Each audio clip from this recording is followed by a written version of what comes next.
Welcome back, everybody. It's another episode of Important Work. I'm your host, Chris Angel, and I'm here with my friend and guest today, Amber McKenzie. Hello, Amber.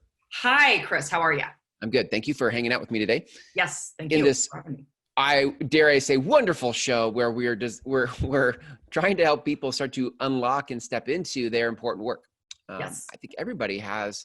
I think when you've lived life long enough to where you start getting street smart and you start realizing like all the hopes and dreams you had maybe aren't what you actually wanted, what your soul really wanted, we start to go, what am I really here for? What do I really want to do? And that's what I would call your important work, right? Yes. Your purpose, your mission. Mm-hmm. And so that's who I'm wanting to speak to in the show. And that's why I'm bringing guests like you into this conversation to help people like them step into that work. So love it. Yeah, I love it. Well, tell me, give us some background, Amber, on just like, who are you? What do you do? How did we get here? Like, how did you get to doing what you're doing? Tell us what you do, and then how did you get there? Okay. So my name is Amber McKenzie, and I am right now, my work is I publish a natural holistic living magazine called Natural Awakenings. And the purpose of the magazine is really to put positivity into the world and to help empower people in ways that are meaningful to our lives with health, sustainability, spiritual growth, self-improvement, all the things that, at least in my life, I have kind of uncovered just through my soul's mission, if you will. And so having this magazine has been really great because I've been empowered in myself to help others in a way that I hope empowers them. Yeah. But I've also come to a place where I want to help people more one-on-one or in a group coaching type environment. So I'm becoming a transformational coach, basically, a transition coach, a spiritual coach. I mean, I kind of just want to coach people who are dedicated and wanting to change their lives. And, people that have had really difficult experiences that have kind of shaken their lives. For me, I've had a couple of, major life, I don't even know what to call them, but they were just life transitions that forced me to uncover false beliefs that I've held my entire life so that I could do the important work that I need to do in the world. And so that's what I'm working on helping others do for themselves as well. You just launched a show recently called Shadow Awakenings. Yes. Which is very, did I say that right? Shadow Awakenings? That's correct. Awesome. And I mean, as you describe transitions, I automatically hear the whole thing about as the shadow awakens, or you can explain that a little bit more, but as that comes into the picture, that is part of this transition you're speaking of, I would imagine. Yes. So when we as humans, and I say, we're spiritual beings having a human experience. I mean, a lot of people say that, right. But I feel that truth in my bones. And so when we are, having this human journey and something happens that catapults us into a place that's very uncomfortable. It could be the death of a family member. It could be, getting fired from a job. It could be, there's so many different, a divorce, a breakup, whatever it is.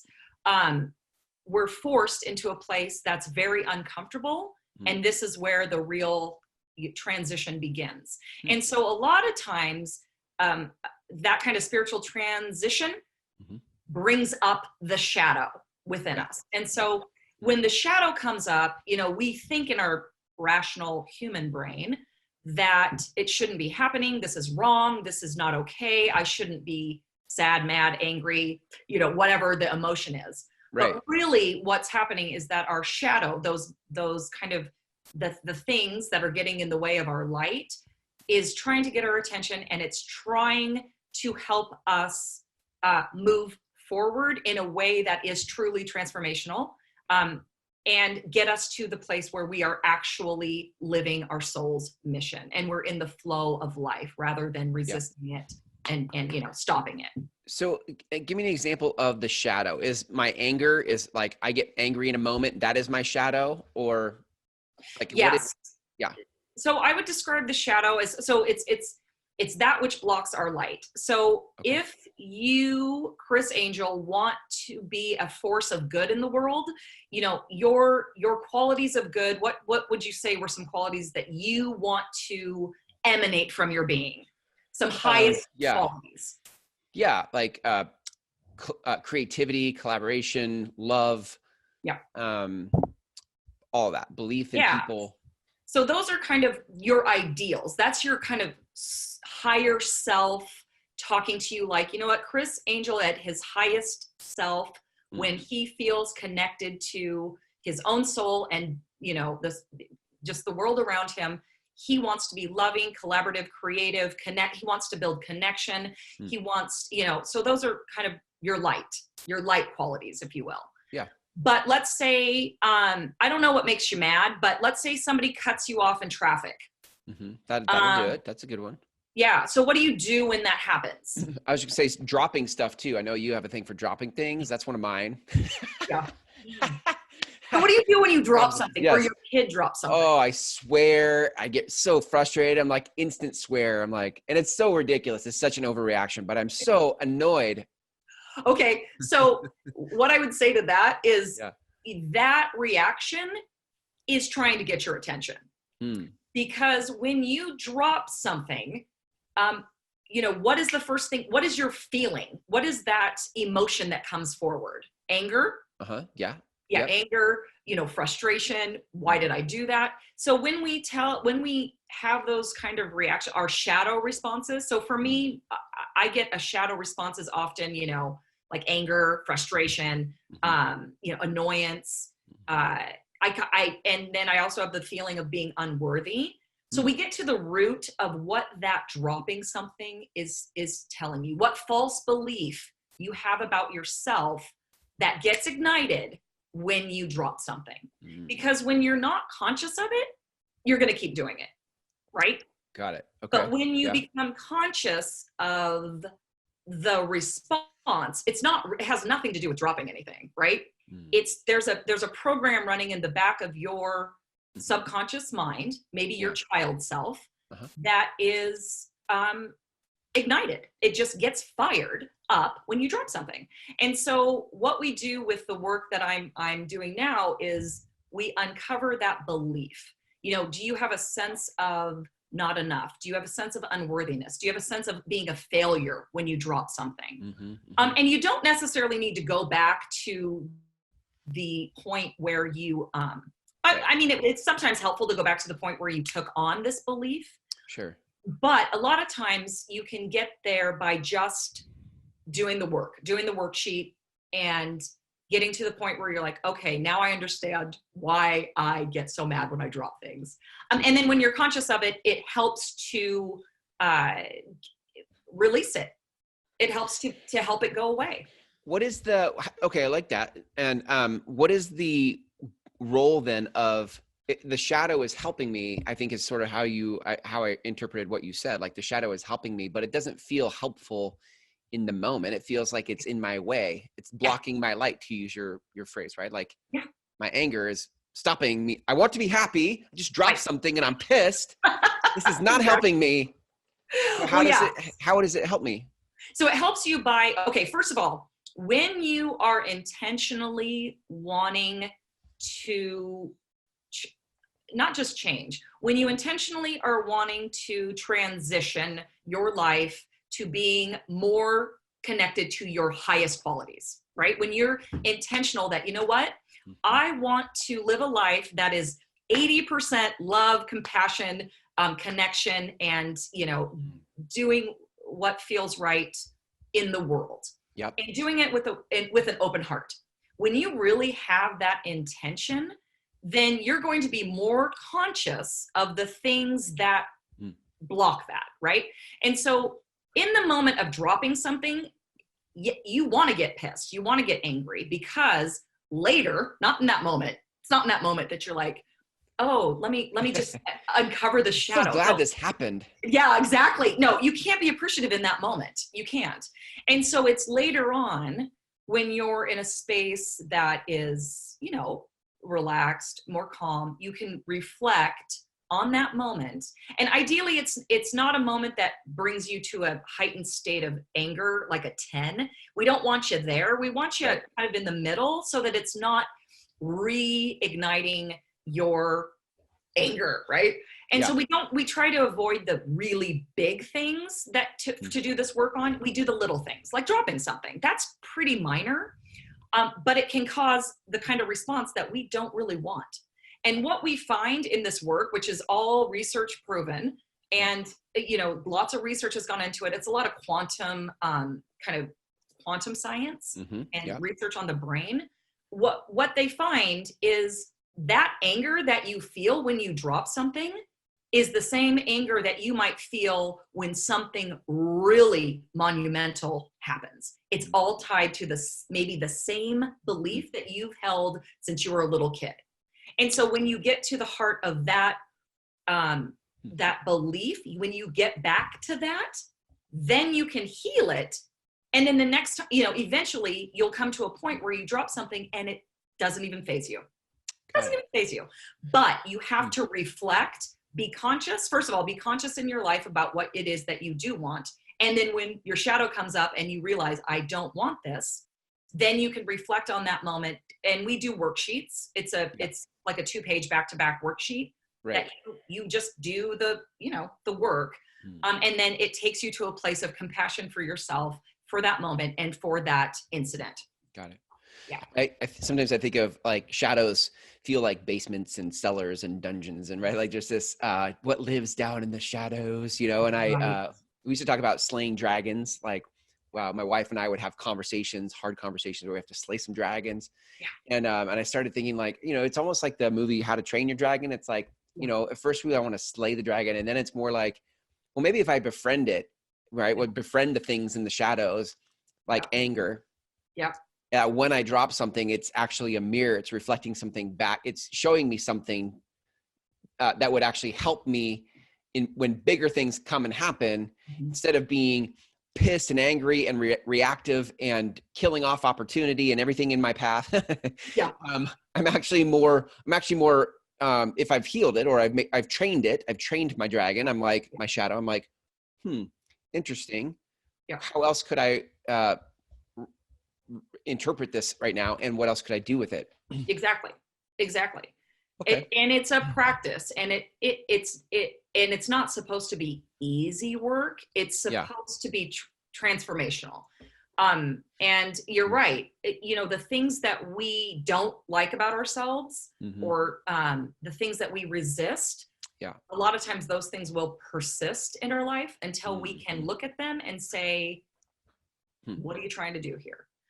It reminds me of, so for me, death was always a very difficult, ugly, like unnatural. I thought death was an unnatural occurrence, even though it happens to every single human body.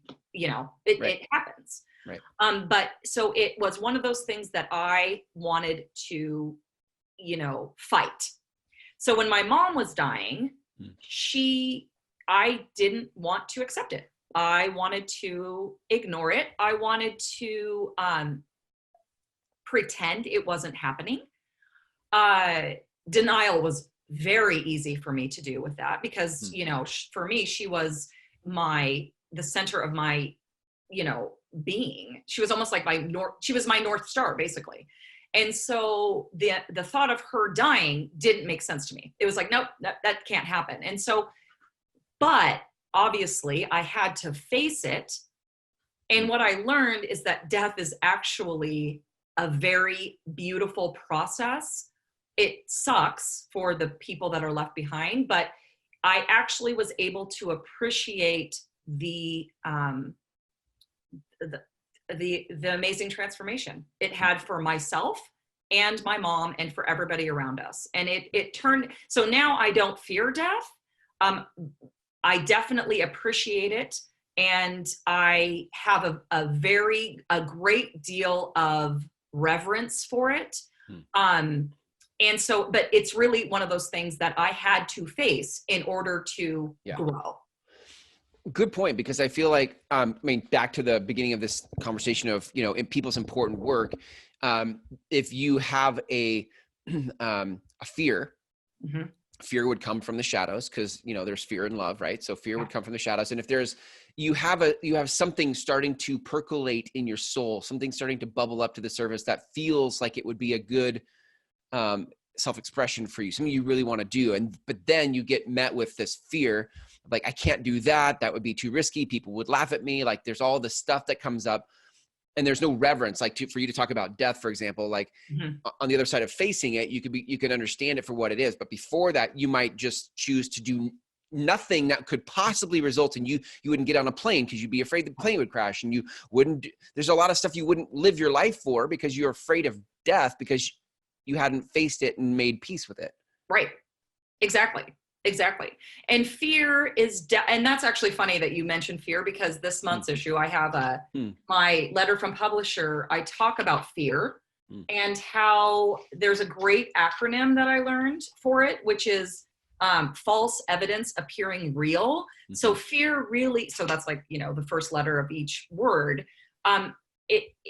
To me, that's so true, because fear is really an illusion, but it feels real to our body and our mind. And we can, when we're being attacked by somebody, we have very good mechanisms in our bodies to either fight, flight, like we have adrenaline, we're able to handle those types of things. But the problem is, as humans, when somebody insults us, when somebody flips us off, the same fight or flight comes up, and it's not life or death, but we internalize it as such. And so we go into a mode that is, oh my God, I'm going to die, because I just got an email from my, boss that says we need to talk. So it's interesting how we can really put a lot of meaning on and a lot of fear into anything that happens to us that is not life or death. Right. And so that's also another way to kind of uncover the shadow, is through fear, without a doubt. And I will say one more thing, is that sometimes when we resist something that our soul knows we need to do, eventually our life will implode. Implode, explode, whatever. Something will happen that will force us to make that transition. It's not optional. And so that's why, for me, I had to face, and I needed that to happen. That wasn't something I could prevent. I had to face death because it was facing me. So when somebody in their life, in their soul's journey, when something needs to happen, it's going to happen. And sometimes it's with us kicking and screaming, and sometimes it's with us going with it. So it's interesting how that happens. And it's all perfect the way however it happens for someone is exactly how it should be. It's awesome. I love that. It's so good. How do you walk me through a little bit of how you help people through transitions, like whether it's a transition of careers or transition of relationships? Maybe they're getting married, they're getting divorced, they're having kids, they've lost kids. Like, there's these big transitions that you have said you feel drawn to, or I don't know how you'd say that, but. Yeah, I feel like I have a gift for helping people with their own transitions. And when I say transitions, for me, it's kind of because I believe that there's only God going on. There's only spirit going on. So there's nothing by accident. There's nothing that is, what do I want to say? There's nothing that, because a lot of times I think we feel like when something happens, it wasn't supposed to happen. And so I have come to a place in my own life, just through my own experiences, where I honestly believe even the smallest little thing that happens on a daily basis is meant to help us. It's meant to be a guide in some way. And so, but especially the big things that happen to us. So whether that's, like I said, death, illness, change of job situation, all those things. So, but what I feel like I'm good at helping others with is listening to their own inner voice, because that's where it comes from. It doesn't come from me, obviously. And me giving people advice is not helpful. Right. As a matter of fact, I don't think advice is very helpful at all, especially if it's unsolicited, which a lot of people like to do. You know what I mean? Yeah. That's how it is for me. When people give me unsolicited Yeah. advice, it's never Right. helpful. So I want to encourage people to connect to their own inner authority and their own higher self. And that is very difficult because that's not something we're taught in our society, is how to connect to here. We're told everything that's external to us, that's what tells us who we are. And that is absolutely not the truth, because everything that we, who we are, what we are, why we're here, it's all inside. And it's, you know, it's right in the heart space. Walk me through. So walk me through when somebody's not living in the heart space, when somebody's not living, from that space, like what are some of the breakdowns or the problems? What are some of the pains that kind of come with life lived that way? Yeah, I would say that, I mean, there's a million different things that happen to people when they're kind of unconsciously going through life. I would say a lot of things would be like kind of becoming addicted to distractions, whether that's, you know, food, alcohol, drugs, you know, shopping, social media. I mean, there's a million different ways that people try to feed their unconscious that wants to come through, but they're scared. They're afraid of exposing themselves. Like that's, and the only reason I know that is because I've done it myself. Yeah. So, we all have. And so I would say that, you know, you become addicted to things that distract you from who and what you have come here to be. Yeah. But eventually it will get so bad. If your soul's mission is to rise above that, it will get so bad that you will come to a place where you have nowhere else to go but inward. Right. And so that's perfect. Because then when you get to the other side of going inward and you start living from a place of purpose and living from a place of spirit and openness, like life, like what is life like that way? Because you've experienced it and you've helped others experience it. What is life like on the other side of living from that place? Life feels meaningful. It feels purposeful. It feels as though I am here because I'm supposed to be, and because I'm doing the work, and not even the work, and just being to me is, you know, just being is enough. But I am here for a very real and purposeful mission. I feel like all the things we talk about, we want, like being present is very popular to talk about lately. But people having joy, having a sense of purpose, being happy. There's a lot of depression going on right now. So I think people think about it would be great to be happy. And all of that, I think, is what's possible on the other side of going through that shadow work, that inner, that the stuff that you're talking about that you help people through. What are some of the mindsets that, you know, people start to get from where we're not looking inward and numbing out to like living open and on purpose? You'd have to think differently about certain things. What are some of the mindset shifts that you've seen? Yeah, I would say, first of all, you really have to want to change. You really have to want to kind of reset and uncover false beliefs about yourself. Because that's really the heart of it, is the way we behave in the world, and the way that our shadow shows up is based on false beliefs. It's based on lies that we believed about ourselves. And so when you're willing to uncover the false beliefs that you have been living your whole life believing, I mean, miracles happen. That's a little dramatic, but I get it. Miracles happen. I mean, your spirit is more free to connect with you, and you're more free to connect with it. And so the mindset really is, I want to uncover the false beliefs that I have been believing my whole life so that I can live a life of purpose, and I can live a life that is from the inside out rather than the outside in, because that will never be enough. The outside in will never be enough. Yeah. It's really good. Yeah.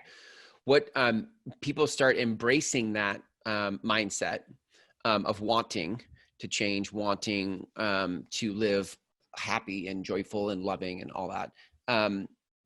What does it look like? What does that look like in action in the world when people start living that way? Yeah, I would say What's that, different? well, first of all, at least in my experience, you're more open to what could be Hmm. rather than expecting what should be. Right. Right. So a Yeah. lot of times I think we have an idea of what our, because it's right here, the brain, which doesn't help us. When we have, really strong thoughts or beliefs about who we are and what we're supposed to be doing and blah, blah, blah, it doesn't open up opportunities for the universe to allow what's really supposed to come through to come through. Yeah. We don't allow it. And so when you're able to kind of shift that mindset, you're more open to possibilities you could never have dreamed of. Yeah. And just an openness that allows more light to come out and into the world around you. And you'll notice people around you changing because, when I have this quote on my wall, when I change, the whole world changes. And that is, for me, that has been a truth that I have had to experience firsthand to believe. What does that look? So, if we go back to our dropping, scenario, when I start thinking from a place of, I want to change, then the next time I drop a jar of peanut butter or, a knife on the floor or something, I think, like it looks different because I take a second take on it. I'm like, okay, I just dropped the peanut butter, and there's a moment where you can actually see if the world slows down. You're like, I'm choosing in this moment, I'm going to get mad or I'm not going to get mad. You're like, I choose not mad. And right. So if you've done the work, yeah, if you've done that work that has really uncovered the false belief that you, Chris, believed about yourself in that moment, because, dropping a jar or dropping whatever it is, dropping something in and of itself has it's neutral. It's just, I dropped something. Right. But it's what we assign meaning to, what meaning we assign to that experience. Yeah. That's the problem, right? And so when we've uncovered that false belief that is behind the dropping, it's amazing. Like you'll find yourself, oh man, that used to make me really mad. And now it doesn't do anything. It's a neutral feeling, but you have to do the work, because if you don't, then the same thing, or you can't force yourself either. Like, oh man, I just dropped that, but I'm fine. No, that's just faking it, right? Right, yeah. Because I think that happens too. We just fake it. But when you've really, really gone inward and really figured that out, that false belief that you base your life on, and also the other thing we look at is unmet needs. What was your unmet need in that moment that if you would have had it, would not have caused you to get angry? What was the unmet need? And those include things like, love, compassion, self-compassion, empowerment, those types of things. So when we're able to uncover the unmet need, and then in this work that we do with the coaching, you give that to yourself, because really you're the only one that can. We can't expect our spouse or our kids or anyone else around us to give us our unmet needs. If we expect that, then we're never going to get it, and we're always going to be expecting other people to do things that are impossible. Is that an emotional need? Yeah, it's emotional. Or like, I'm like thinking of dropping again. I'm like, what I need is to not drop something, or what I need is to be graceful and coordinated. Because somebody told you in your life that you are not graceful or coordinated. And what that told you is that for some reason I am unworthy. So we get to the heart of it, because it's not about dropping something and that so in other words, you're thinking I'm clumsy. But then what does that mean? Because that's not a belief. That's not an emotion. I'm clumsy is not an emotion. What is the emotion behind the I'm clumsy, or I'm, why can't I be graceful? What is the emotion there? Yeah. That's what we look for. And you peel that back. We peel that back. And, because with the Q coaching and my mentor, he's so funny. Like, he's kind of like, yeah, no, that's a false belief. So let's get to the heart of it. How did that make you, what emotion came up when you believed that you were victimized, for example? Because that's what I felt like, like something drops. Whose fault is it? That wasn't me. That's somebody has to be to blame. It's good. I get that one too. Right. Yeah. So I want it, but being victimized is not an emotion. Right. So what is it about that feeling? What did I feel in that moment? Mm-hmm. Well, I felt like I'm responsible. That's what I felt. I'm responsible, but I want to blame somebody else. But I'm responsible because, somebody in my life, whatever. So it's your fault. Try not to go too far back. So it's your fault because you're responsible for this. I'm responsible. And then what that belief taught me is that I'm responsible for other people's feelings. So if they're not feeling okay about who they are, that's my fault. That I'm responsible for that. And so the need is, what was the need then that you could get met? So the unmet need for me was, I think I'll have to go back and look at my worksheet, but it would have been a sense of not compassion, self-worth, a sense of self-worth, empowerment, feeling empowered in who I am, a sense of being enough, just how I was. Got it. So those are the things that and it's weird. So I could get, and what my mentor says, the guy his name is Dr. Gary Simmons, he's the one that developed this work. He says, socks on the floor, because when, and my kids are the worst throwing stuff on the floor. Socks on the floor can lead to enlightenment. So what he's saying is the most trivial seeming, events in our everyday lives can lead us to who and what we are here to be. Yeah. Yeah. Yeah. It doesn't have to be big, mind-blowing, like horrible things. As a matter of fact, he doesn't want you to work on those things. Right. He wants to bypass the ego and go around to the little things that happen. Smart. Yeah, I like that. That's really smart.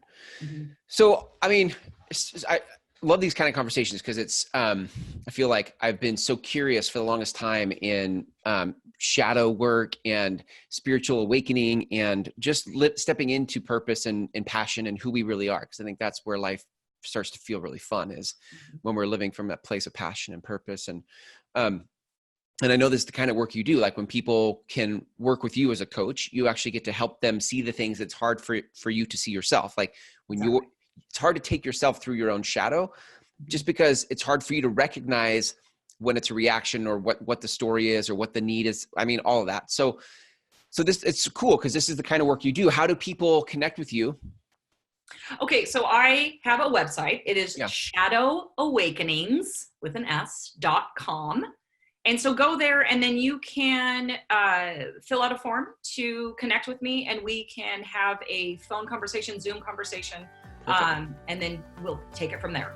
Awesome. Super easy. Super easy. I love it. Amber, thanks for being on the show. I love this kind of conversation, so I look forward, and you're local here where I am, so we get to hang out more. But thanks for hanging out with me on my show today, and until I see you later. Take care. Sounds good. Thanks, Chris. This was fun. Do you have important work in the world? We can help you produce a show just like this one and get your message out in the world. Go to mygroundswell.com to connect with us now.